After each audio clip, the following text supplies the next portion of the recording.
Okay, now that we have an accepted offer in place and a plan for your deposit, it's time to focus on due diligence, making sure that everything checks out before you finalize your purchase.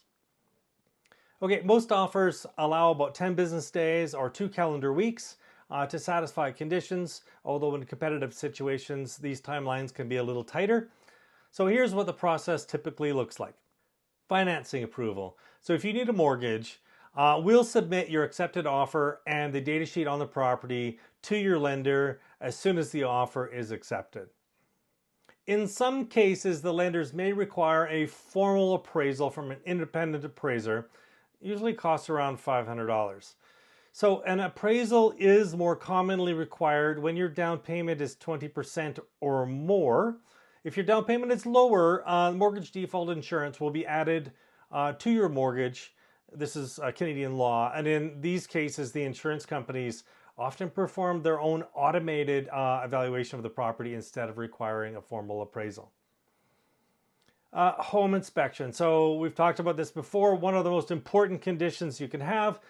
So you can choose any licensed inspector. We can recommend some professionals that we trust if you don't have one in mind. Home inspections typically take 2 or 3 hours, cost around $500, depending on the property. Townhouses, apartment condos are a little bit less. Since we don't want to spend your money on an inspection before we know that your financing is all done, we often schedule it to the near of the end of our condition period, if that makes sense.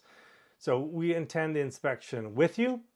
We strongly encourage you to be there if you can, or at least for the last part of it so you can personally interact with the inspector. Okay, condominium document review, if it's a condo.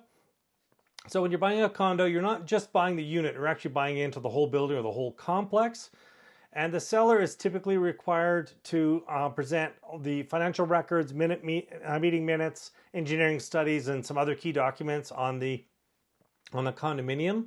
And you can review these yourself, but we highly recommend hiring a professional condominium and document reviewer to analyze everything and provide a clear, succinct report to the condo's financial health management.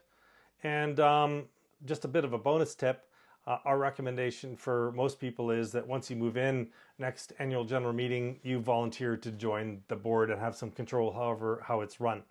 Usually it's not difficult to get elected because nobody wants to serve. Okay, other conditions. Some buyers may have additional conditions like the sale of a buyer's home condition, and we'll sit down and go over that with you more detailed, but these are handled on a kind of a case-by-case basis. So what happens if something comes up as you're going through your due diligence period? You find something you don't like. So choices are, you can, 1, walk away. If the issues are deal breakers, we can submit what's called a non-waiver of conditions, and this formally ends the deal. Your deposit's returned, we go back in the house hunt. Second option is to negotiate. If problems arise, but you're still interested in closing the deal, we can renegotiate the deal and ask for concessions based on the issues that we've found. The third option is if it's a small issue or we don't find any issues, we can just move ahead. If you're ready to proceed, we'll go over the next big steps, waiving of conditions, in the next video. See you then.